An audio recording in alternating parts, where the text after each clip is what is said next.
putting God first can be difficult. What can we learn from David that will help us put God first in our lives today? King David is remembered as a hero in the history of the Israelites. And, without a doubt, his most significant moments were those when he accepted the call to put God first. When his fellow Israelites were shaking in fear from the giant and his insults, David put God before his protection. Picking up a few stones and facing Goliath in the name of Jehovah seemed foolish to others.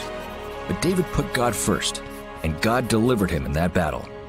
Then, David was secretly anointed king, started working in King Saul's palace, and married the king's daughter. You would think that his life went from glory to glory after all this, right? Well, it did not.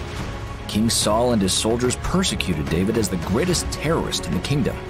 Nevertheless, even during these frustrating and confusing circumstances, David put God first. When he entered the camp where King Saul was sleeping, he could have killed the tyrant and become king. After all, wasn't he already anointed? But David knew that by using his own hands to take over the kingdom, he would become king by his own works and not by faith, trusting in God's supernatural action. So, he decided to put God first, waiting for God's appointed time for him to become the leader. David didn't always put God first. His adultery with Bathsheba and her husband's killing were clear examples of sins David committed when he put himself first.